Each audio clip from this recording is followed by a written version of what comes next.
اعوذ باللہ من الشیطان الرجیم بسم اللہ الرحمن الرحیم رب اشرح لی صدری ویسر لی امری واحلل عقدۃ من لسانی یفقہوا قولی رب زدنا علما اللہم فقہنا فی الدین رب یسر ولا تعسر وتمم بالخیر وبک نستعین آمین یا رب العالمین۔ السلام علیکم ورحمۃ اللہ وبرکاتہ۔ کیسے ہیں آپ سب ساتھی؟ اللہ تعالیٰ آپ سب کو اپنی حفاظت میں رکھے اور آپ سب کے گھروں میں سکون و اطمینان رکھے، آمین یا رب العالمین۔ عزیز ساتھیوں، ہم نے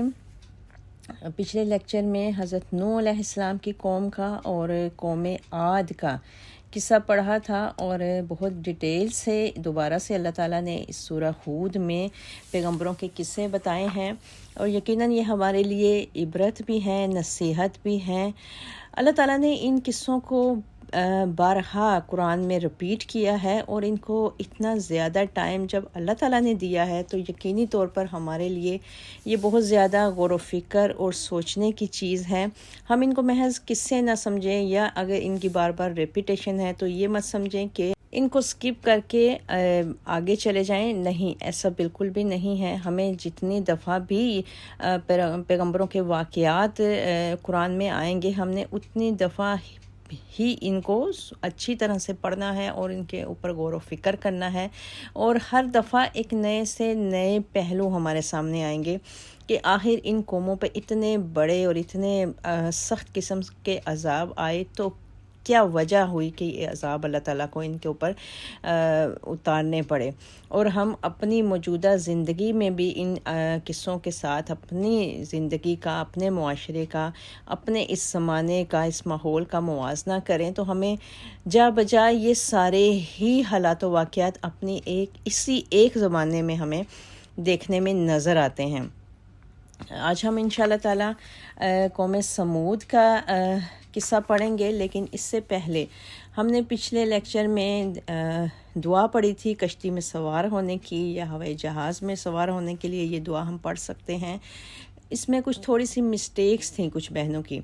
تو اس کو انشاءاللہ میں ایک دفعہ آپ کے سامنے پڑھ دیتی ہوں، آپ لوگ اپنی غلطیوں کو درست کر لیجئے گا۔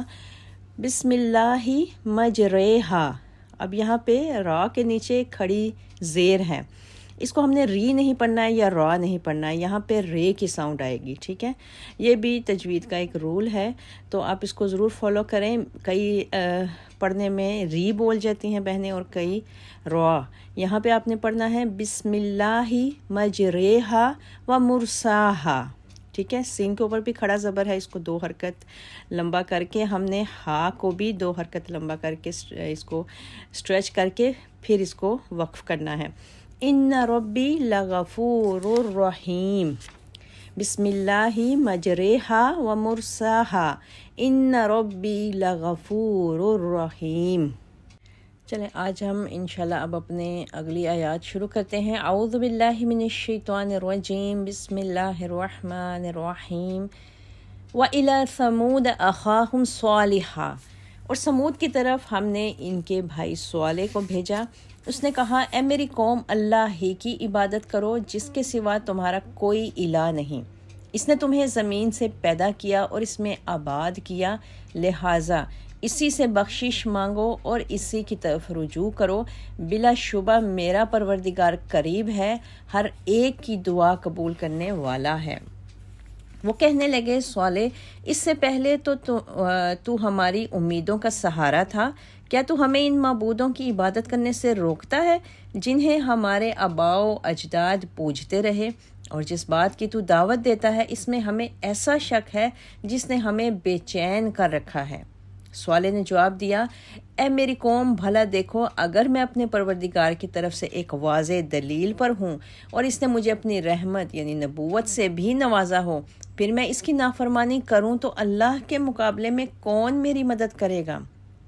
تم تو میرے نقصان ہی میں اضافہ کر رہے ہو، اور اے قوم، یہ اللہ کی اونٹنی ہے جو تمہارے لیے ایک معجزہ ہے، اسے اللہ کی زمین میں چرنے دو، اسے کوئی تکلیف نہ پہنچانا ورنہ تمہیں بہت بڑا عذاب آئے گا۔ مگر انہوں نے اس کی کونچیں کاٹ کر مار ڈالا۔ تو صالح نے کہا اچھا اب صرف 3 دن اپنے گھروں میں مزے کر لو، یہ ایسا وعدہ ہے جو کبھی جھوٹا نہیں ہو سکتا۔ پھر جب ہمارے عذاب کا حکم آ گیا تو ہم نے صالح کو اور ان لوگوں کو جو اس کے ساتھ ایمان لائے تھے اپنی رحمت سے عذاب اور اس دن کی رسوائی سے بچا لیا۔ بلا شبہ آپ کا پروردگار طاقتور اور غالب ہے۔ اور جن لوگوں نے ظلم کیا تھا انہیں ایک دھماکہ نے آ پکڑا جس سے وہ اپنے گھروں میں اوندھے منہ پڑے رہ گئے، جیسے وہ وہاں کبھی آباد ہی نہ ہوئے تھے۔ دیکھو سمود نے اپنے پروردگار کا انکار کیا، دیکھو یہ سمود بھی دھتکار دیے گئے۔ یہ مکمل قصہ حضرت صالح علیہ السلام کی قوم سمود کا تھا، اور قوم سمود اصل میں حضرت صالح علیہ السلام سے یہ مطالبہ کرتی تھی کہ تم اپنے آباء و اجداد کے دین کو بدنام نہ کرو اور اس میں ہم واپس آ جاؤ اور ہمارے لیے پریشانی کا سبب نہ بنو۔ تو اس کا جواب پھر حضرت صالح نے یہ دیا کہ جو کچھ تم کرتے اور کہتے ہو میرا ضمیر اسے بالکل بھی قبول نہیں کرتا۔ پھر مجھے اللہ تعالیٰ نے نبوت سے بھی نوازا ہے اور میں اس کا پیغام تم لوگوں تک پہنچاؤں گا اور ہمیشہ پہنچاتا رہوں گا۔ اب اگر میں تمہاری بات مان لوں تو ایک تو اللہ کا مجرم بنوں جس کی گرفت سے مجھے کوئی بھی نہیں اس دنیا میں بچا سکتا، دوسرے مجھے اپنے ضمیر کی آواز کے جو کچوکے لگیں گے، ہر طرف سے جو مجھے نقصان میں اٹھاؤں گا، اس کا کون ذمہ دار ہوگا؟ میں ایسا کبھی بھی نہیں کر سکتا۔ اور پھر اس قوم نے خود ہی حضرت صالح سے اس معجزے کا مطالبہ بھی کیا تھا جس کا ذکر ہم نے آیات میں بھی پڑھا کہ ایک اونٹنی ہونی چاہیے، تو ہم تب ایمان لائیں گے کہ اس پہاڑ سے انہوں نے ایک خاص پہاڑ کی طرف اشارہ کیا کہ ایک حاملہ اونٹنی برآمد ہونی چاہیے، پھر وہ ہمارے سامنے بچہ بھی پیدا کرے۔ سیدنا صالح علیہ السلام نے اللہ سے دعا کی کہ پہاڑ میں یک لخت جنبش ہوئی، پھر ایک شگاف سے ایک بہت دیو ہیکل اونٹنی اس پہاڑ سے برآمد ہوئی جس نے کچھ عرصہ بعد ایک بچے کو بھی جنا۔ جس طرح اس قوم کا منہ مانگا معجزہ ان کے سامنے پورا ہو گیا تھا، ہونا تو یہ چاہیے تھا کہ وہ فوراً اللہ تعالیٰ پہ ایمان لے آتے اور حضرت صالح کے ذریعے جو پیغامات اللہ تعالیٰ نے ان کو دیے تھے ان کو مانتے اور ان پر ایمان لاتے، لیکن یہ تھا کہ انہوں نے الٹا اس اونٹنی کے اوپر ظلم کیا اور اس اونٹنی کو بجائے اللہ کا معجزہ قرار دینے کے انہوں نے یہ دیو ہیکل اونٹنی کو اس کی جو کونچیں ہوتی ہیں اس کو کاٹ دیا۔ یہ دیو ہیکل اونٹنی اتنا پانی پیتی تھی جتنا اس بستی کے سارے جانور پیتے تھے اور اتنا ہی چارہ بھی کھا جاتی تھی۔ اس کی ظاہر ہے اس کی جتنی جسامت تھی اس کی خوراک بھی اتنی ہی ہونی تھی۔ اس کی خوراک کے سلسلے میں قوم کو ایک نئی تشویش لاحق ہو گئی، تو اس کے متعلق اللہ تعالیٰ نے فیصلہ یہ فرما دیا کہ کنویں سے ایک دن تو اونٹنی پانی پیا کرے گی اور دوسرے دن دوسرے سب جانور پانی بھی پئیں گے، اور چرنے چگنے میں اس اونٹنی کو مکمل آزادی تھی، جہاں سے وہ چاہتی تھی چر لیتی تھی۔ اور ساتھ ہی حضرت صالح علیہ السلام نے قوم کو یہ بھی متنبہ کر دیا کہ اگر تم نے کسی برے ارادے سے اس اونٹنی کو ہاتھ لگایا تو تمہیں سخت عذاب سے دوچار ہونا پڑے گا۔ مگر یہ قوم اپنے اس متفقہ فیصلہ پر قائم نہیں رہ سکی۔ دراصل یہ اونٹنی ان کے لیے ایک وبال جان بن گئی تھی اور عذاب کے ڈر کی وجہ سے اسے کوئی ہاتھ لگانے کی جرت بھی نہیں کرتا تھا۔ بلاہے قوم کا ایک شہ زور بدبخت اٹھا جس نے اونٹنی کو مار ڈالنے کا ارادہ کر لیا۔ پھر بستی کے ایک ایک فرد سے اس کے متعلق خفیہ مشورے اس نے کیے اور ان سے ان کی رائے طلب کی۔ اکثریت نے یہی رائے دی کہ اس مصیبت سے جان چھوٹ جائے تو یہ بڑی خوشی کی بات ہوگی۔ اس فیصلے کے بعد اس بخت نے اونٹنی کی کونچ کی رگوں کو کاٹ ڈالا اور اونٹنی نے ایک زبردست دل دہلا دینے والی چیخ ماری اور اسی پہاڑ سے غائب ہو گئی، اور اس کے پیچھے پیچھے اس کا بچہ بھی غائب ہو گیا۔ اور اس واقعے کے فوراً بعد خود حضرت صالح علیہ السلام کو بھی مار ڈالنے کے ان کے خفیہ صلاح مشورے شروع ہو گئے۔ لیکن اللہ تعالیٰ کا یہ قانون ہے کہ اگر کوئی قوم کسی نبی سے کوئی خاص معجزہ طلب کرے اور وہ معجزہ اسے عطا بھی کر دیا جائے پھر بھی وہ قوم سرکشی کی راہ اختیار کرے تو یقیناً اس پر پھر عذاب الہی نازل ہوتا ہے۔ چنانچہ سیدنا صالح علیہ السلام نے وحی کی اطلاع کے مطابق قوم کو خبردار کر دیا کہ اب تمہیں صرف 3 دن کی مہلت دی جاتی ہے، اس کے بعد تم پر اللہ کا قہر نازل ہوگا جس سے تم بچ نہ سکو گے، اور نہ ہی اس وعدے میں کوئی تغیر و تبدل یا کسی بھی قسم کی کوئی تبدیلی ہو سکتی ہے۔ اب دیکھیں یہاں سوچنے کی بات یہ ہے کہ اتنا کچھ ہو جانے کے بعد، اتنے بڑے معجزے کو انہوں نے رد کر دینے کے بعد بھی اللہ تعالیٰ نے فوراً ان پہ عذاب نہیں نازل کر دیا، پھر بھی ان کو 3 دن کی مہلت دی گئی۔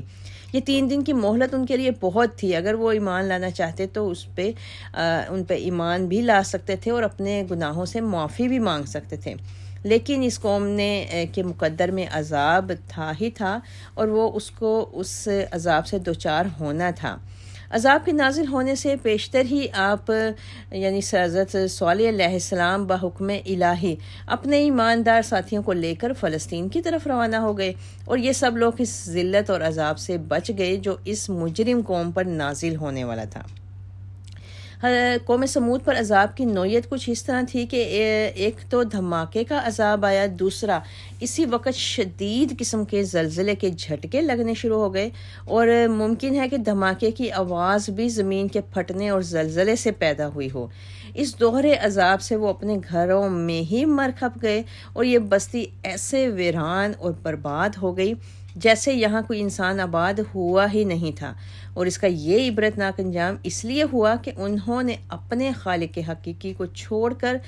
بتوں وغیرہ کو ہی صرف اور صرف اپنا حاجت روا اور مشکل کشا سمجھ رکھا تھا،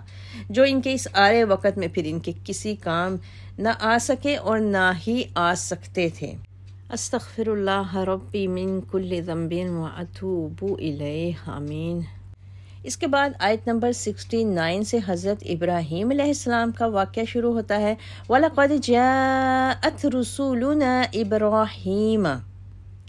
اور بلا شبہ ہمارے رسول فرشتے یعنی ابراہیم کے پاس خوشخبری لے کر آئے، تو ابراہیم علیہ السلام کو سلام کیا، انہوں نے سلام کا جواب دیا،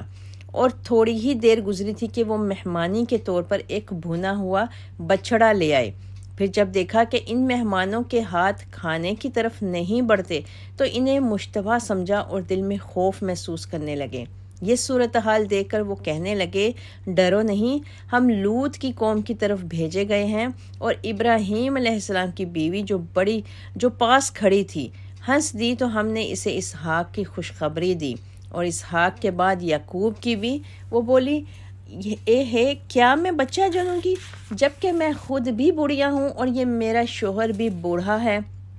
یہ تو بڑی عجیب بات ہوگی۔ وہ کہنے لگے، کیا تم اللہ کے حکم سے تعجب کرتی ہو؟ اے اہل بیت، تم پر اللہ کی رحمت اور برکتیں ہوں، بلا شبہ وہ قابل تعریف اور بڑی شان والا ہے۔ پھر جب ابراہیم سے خوف دور ہو گیا اور اسے خوشخبری مل گئی تو وہ قوم لوط کے بارے میں ہم سے جھگڑنے لگے۔ بلا شبہ ابراہیم علیہ السلام بڑے بردبار، نرم دل اور رجوع کرنے والے تھے۔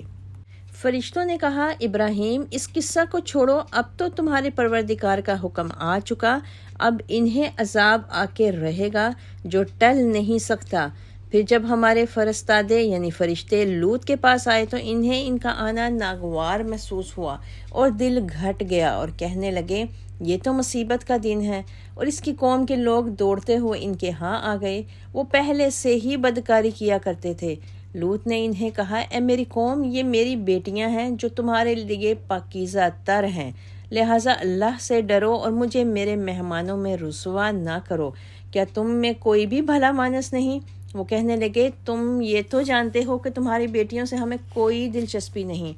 اور یہ بھی جانتے ہو کہ ہم کیا چاہتے ہیں۔ لوط نے کہا، کاش میں تمہارا مقابلہ کر سکتا یا کسی مضبوط سہارے کی طرف پناہ لے سکتا۔ فرشتے کہنے لگے، لوط، ہم تیرے پروردگار کے بھیجے ہوئے فرشتے ہیں، یہ لوگ تمہارا کچھ نہ بگاڑ سکیں گے، تو کچھ حصہ رات گزر لے تو اپنے گھر والوں کو لے کر اس بستی سے نکل جاؤ، اور تم سے کوئی بھی مڑ کر نہ دیکھے گا،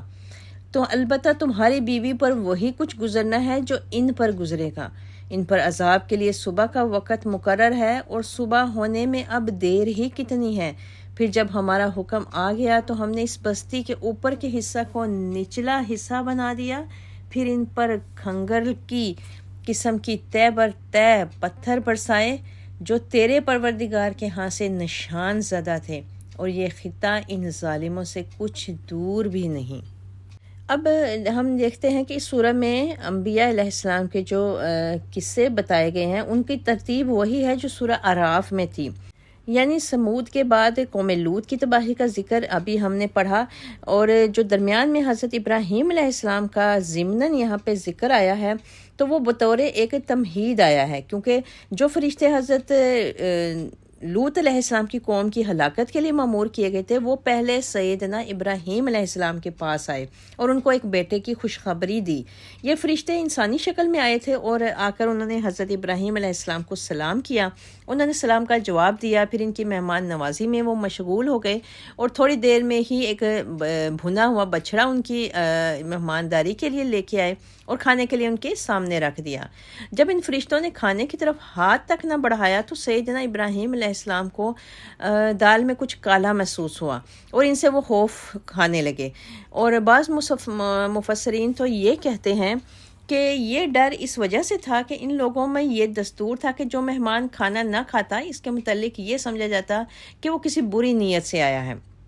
ممکن ہے یہ وجہ بھی ہو، مگر فرشتوں کا جواب اس بات کی تائید نہیں کرتا۔ جو ان کا جواب ہم نے آیتوں میں بھی پڑھا کہ ہم قوم لوط کی طرف بھیجے گئے ہیں۔ بات دراصل یہ نہ تھی کہ فرشتوں کا انسانی شکل میں آنا یا کھانے کی طرف ہاتھ نہ بڑھانا یا فرشتوں کو پہچان نہ سکنا، ایسی باتیں نہیں تھیں جن سے سیدنا ابراہیم علیہ السلام ڈر جاتے، اور ایسے واقعات جو ہیں وہ اولو العزم انبیاء سے پیش آتے ہی رہتے ہیں،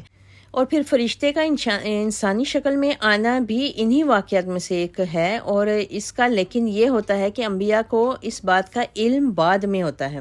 اور حضرت ابراہیم علیہ السلام کے خوف کی اصل وجہ یہ تھی کہ فرشتے چونکہ قوم لوط کو تباہ کرنے کی غرض سے آئے تھے، اس لیے ان کے چہروں پر غصہ کے آثار نمایاں تھے، لہٰذا انہیں یہ خطرہ پیدا ہو گیا کہ شاید مجھ سے یا میرے گھر والوں سے ایسی کوئی تقصیر ہو گئی ہے جس کی وجہ سے یہ فرشتے غضبناک دکھائی دے رہے ہیں۔ پھر جب فرشتوں نے یہ وضاحت کر دی کہ آپ کے ڈرنے کی کوئی وجہ نہیں، ہم تو قوم لوط کی طرف بھیجے گئے ہیں، تو پھر سیدنا ابراہیم علیہ السلام کا اندیشہ دور ہو گیا اور وہ تھوڑے مطمئن ہوئے۔ سیدنا ابراہیم علیہ السلام کی بیوی جو سارہ تھیں، حضرت سارہ علیہ السلام بھی ان کے پاس کھڑی تھیں اور یہ سارا مکالمہ سن رہی تھیں۔ جب یہ اندیشہ دور ہوا تو خوشی سے ان کی ہنسی نکل گئی، اور پھر انہوں نے فرشتے نے جب ان کو ایک بیٹے اسحاق کی خوشخبری دی اور یہ بھی بتایا کہ اسحاق کے بعد اس سے یعقوب بھی ویسا ہی اولو العزم پیغمبر پیدا ہوگا، اور یہ خوشخبری خصوصاً سیدہ سارہ کو اس لیے بھی دی گئی کہ وہ بے اولاد تھیں، جبکہ سیدنا ابراہیم علیہ السلام صاحب اولاد تھے اور دوسری بیوی ہاجرہ کے بطن سے سیدنا اسماعیل علیہ السلام پیدا ہو چکے تھے، اس لیے یہ خوشخبری سیدنا ابراہیم علیہ السلام کے مقابلہ میں سیدہ سارہ کے لیے بہت زیادہ خوشی کی بات تھی۔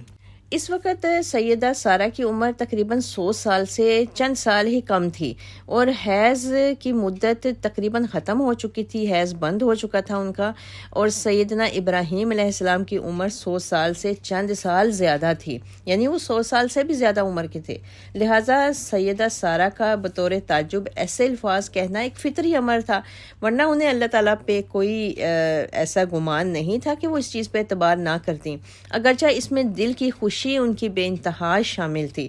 فرشتے کہنے لگے کہ ایک پیغمبر کی بیوی ہو کر اللہ کے کام پر تعجب کرتی ہیں، اللہ جو چاہے وہ اس کے کرنے پر قادر ہے، اور سیدنا ابراہیم علیہ السلام کے گھر والوں پر تو اللہ کی خاص رحمتیں اور برکتیں نازل ہوتی رہتی ہیں اور آئندہ بھی ہوتی رہیں گی، جن میں سے ایک یہ ہے کہ اللہ تعالیٰ نے اس بچے کو اسحاق کو اس دنیا میں لانا ہے۔ پھر اس بحث و مباحثہ کے بعد سیدنا ابراہیم علیہ السلام کی قوم لوط پر عذاب کے بارے میں فرشتوں سے بحث ہوئی۔ جب سیدنا ابراہیم علیہ السلام کا خوف خوشی میں تبدیل ہو گیا تو وہ فرشتوں کے ساتھ یہ بحث کرنے لگے کہ وہاں تو لوط علیہ السلام بھی موجود ہیں، پھر تم اس بستی کو کیسے ہلاک کرو گے، اور فلاں مومن بھی موجود ہے اور فلاں بھی۔ جس سے آپ علیہ السلام کا مقصد صرف یہ تھا کہ اگر عذاب کو مؤخر کر دیا جائے تو شاید لوگ ایمان لے آئیں اور انہیں کچھ مزید مہلت مل جائے، اور اس کی وجہ یہ تھی کہ سیدنا ابراہیم علیہ السلام انتہائی نرم دل واقع ہوئے تھے، اور وہ چاہتے یہ تھے کہ کسی طرح اللہ کی یہ مخلوق عذاب الہی سے بچ جائے۔ تو فرشتوں نے پھر ان کو یہ جواب دیا کہ اب اس بحث کا کچھ فائدہ نہیں ہے، اللہ تعالیٰ ان پر عذاب کا فیصلہ کر چکا ہے اور ہمیں اس نے اسی غرض کے لیے مأمور کر دیا ہے، لہٰذا اب یہ مؤخر نہیں ہو سکتا۔ آگے پھر سیدنا ابراہیم علیہ السلام سے ہو کر یہ فرشتے نہایت خوبصورت جوان اور باریش لڑکوں کی شکل میں سیدنا لوط علیہ السلام کے پاس آئے، جنہیں دیکھ کر سیدنا لوط علیہ السلام کے دل میں سخت گھٹن پیدا ہوئی۔ کئی طرح کے خطرات ان کے سامنے منڈلانے لگے۔ بڑا خطرہ تو سب سے زیادہ یہی تھا کہ یہ مہمان خوبصورت لڑکے تھے، اور میری قوم جو ہے وہ جس بدکاری میں مبتلا ہے وہ انہیں کیسے چھوڑے گی۔ اور دوسری فکر یہ تھی کہ اگر میں ان کی مدافعت بھی کرنا چاہوں تو یہ میرے بس کا روگ نہیں ہے، لہٰذا ان مہمانوں کی آمد کی اطلاع پاتے ہی کچھ غلط کار قسم کے لوگ گھر کی دیواریں پھلانگ کر اندر پہنچ گئے اور سیدنا لوط علیہ السلام سے مطالبہ کیا کہ ان مہمانوں کو ہمارے حوالے کر دو۔ یہی وہ لمحہ تھا جو سیدنا لوط علیہ السلام کے لیے سہانے روح بن گیا تھا۔ چنانچہ سیدنا لوط علیہ السلام نے مہمانوں کا دفاع کرنے کی خاطر کہا کہ یہ میری بیٹیاں حاضر ہیں تمہارے لیے، میں تم سے ان کا نکاح کر دیتا ہوں اور یہی تمہارے لیے پاکیزہ تر راستہ ہے، اور مہمانوں کا مجھ سے مطالبہ نہ کرو، نہ ہی ان کے سامنے مجھے رسوا کرو۔ اور یہ بات آپ نے اس لیے بھی کہی تھی کہ یہ لوگ آپ سے آپ کی بیٹیوں کے رشتہ کا مطالبہ کر چکے تھے، لیکن آپ نے ان کی بری حرکات دیکھ کر ان کو رشتے سے جواب دے دیا تھا۔ اب مہمانوں کی اور اپنی عزت بچانے کی خاطر ان کا یہ مطالبہ بھی منظور کر لیا، اور انہیں یہ آر بھی دلائی کہ کیا تم شرم و حیا اور بدکاری کی سب حدیں پھلانگ گئے ہوں، اور تم میں کوئی بھی ایسا بھلا مانس کوئی شریف انسان موجود نہیں رہا جو دوسروں کو سمجھا سکے یا میری بات مان سکے، تم لوگوں کو سیدھا راستہ دکھا سکے۔ بعض مفسرین یہ بھی کہتے ہیں کہ میری بیٹیوں سے مراد قوم کی سب بیٹیاں تھیں، کیونکہ نبی پوری قوم کا روحانی باپ ہوتا ہے اور قوم کی بیٹیاں اس کی روحانی بیٹیاں ہوتی ہیں، لیکن اس قوم کا مزاج اس قدر بگڑ چکا تھا اور اخلاقی انحطاط اس قدر واقع ہو چکا تھا کہ حلال کام سے فائدہ اٹھانے میں ان کی دلچسپیاں ہی ختم ہو گئی تھیں۔ ان کی ساری دلچسپیاں ایک مکروہ قسم کے حرام اور خلاف فطرت فعل پر ہی مرکوز ہو کر رہ گئی تھیں۔ اور جب کوئی قوم حرام کاموں کی نہ صرف عادی ہو جائے بلکہ اس میں دلچسپی لینے اور فخر محسوس کرنے لگے تو ایسی قوم کا علاج یہی ہوتا ہے کہ پھر اس کو صفائے ہستی سے نیست و نابود کر کے اللہ کی زمین کو ایسی نجاست سے پاک کر دیا جاتا ہے۔ سیدنا لوط علیہ السلام اس علاقہ صدوم میں غریب الدیار تھے۔ سیدنا ابراہیم علیہ السلام کے بھتیجے تھے اور پہلے عراق سے ہجرت کر کے فلسطین آئے، پھر جب انہیں نبوت عطا ہوئی تو سیدنا ابراہیم علیہ السلام نے انہیں بغرض تبلیغ صدوم بھیج دیا۔ یہاں ان کا کوئی کنبہ و قبیلہ وغیرہ نہیں تھا، بیوی بھی کافر تھی اور اس قوم کی فرد تھی اور ان لواطت کرنے والے غلط کار قسم کے لوگوں کے ساتھ ساز باز رکھتی تھی، اور جب کوئی مہمان گھر پر آتا تو انہیں خفیہ طور پر یا اشاروں سے مطلع کر دیا کرتی تھی۔ ان فرشتوں کی آمد کی بھی اسی نے ان لوگوں کو اطلاع دی تھی۔ یہ تھا سیدنا لوط علیہ السلام کی بے بسی کا عالم کہ گھر میں بیوی بھی ان کی مخالف تھی۔ اسی بے بسی کے عالم میں پھر انہوں نے ان غلط کار قسم کے لوگوں کو کے بارے میں آپ کی زبان سے یہ الفاظ نکل گئے، کاش میں تمہارا مقابلہ کر سکتا یا کسی مضبوط سہارے کی طرف پناہ ہی لے سکتا، یعنی اگر میرا بھی یہاں مضبوط قبیلہ یا برادری ہوتی تو شاید میں ایسا بے بس اور مجبور نہ ہوتا۔ مفسرین کہتے ہیں کہ سیدنا لوط علیہ السلام کے بعد جتنے بھی انبیاء مبعوث ہوئے سب بڑے جتھے اور قبیلے والے تھے۔ پھر سیدنا لوط علیہ السلام کی زبان سے ایسے بے بسی کے الفاظ سن کے فرشتے چپ نہیں رہ سکے اور کہنے لگے کہ آپ اتنے پریشان نہ ہوں، ہم لڑکے نہیں بلکہ آپ کے پروردگار کے فرستادے یعنی فرشتے ہیں، اور فکر نہ کریں، یہ لوگ ہمیں چھیڑنا تو درکنار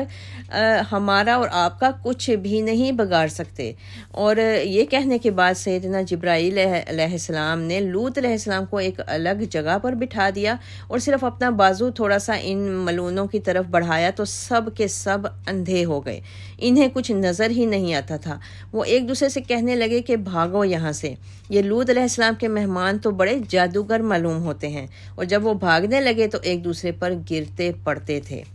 جب یہ لوگ سیدنا لوط علیہ السلام کے گھر سے نکل گئے تو فرشتوں نے لوط علیہ السلام کو اللہ تعالیٰ کے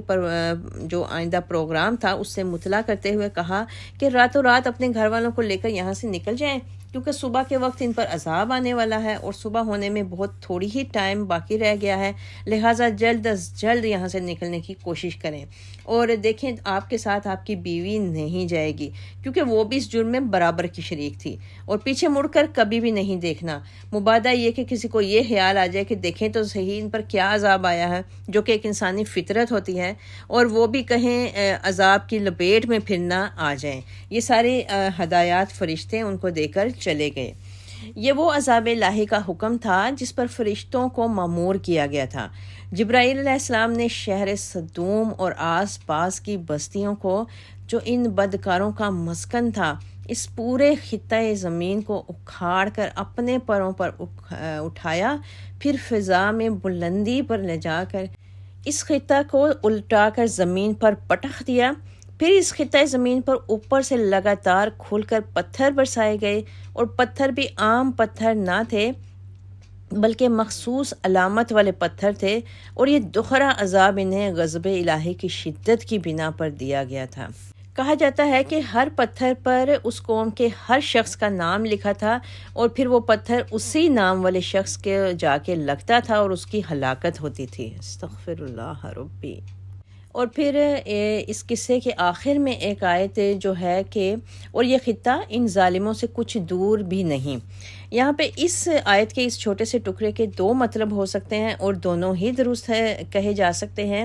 ایک تو اس خطے سے مراد قوم لوط کا تباہ شدہ وہ خطہ ہے، اور جو ظالموں کا ذکر کیا گیا، ظالموں سے مراد دور نبوی کے منکرین حق ہیں، یعنی یہ برباد شدہ علاقہ جو ہے وہ ان ظالموں سے کچھ دور نہیں ہے، یہ جا کے خود بچشمے خود اپنے ملاحظہ کر سکتے ہیں۔ اور دوسرا مطلب یہ ہے کہ ایسا عذاب کچھ قوم لوط سے ہی صرف مخصوص نہیں، بلکہ ظالموں اور منکرین حق اور بد کرداروں کو آج بھی اللہ تعالیٰ ایسا عذاب دینے پر پوری قدرت رکھتا ہے، اور یہ کوئی بعید العقل بات نہیں ہے، یہ سب کے یعنی آج بھی قوموں کے ساتھ ایسا ہو سکتا ہے۔ آیت نمبر 84 سے حضرت شعیب علیہ السلام کی قوم کا ذکر شروع ہو رہا ہے۔ وَإِلَىٰ مَدْيَنَ أَخَاهُمْ شُعَيْبًا،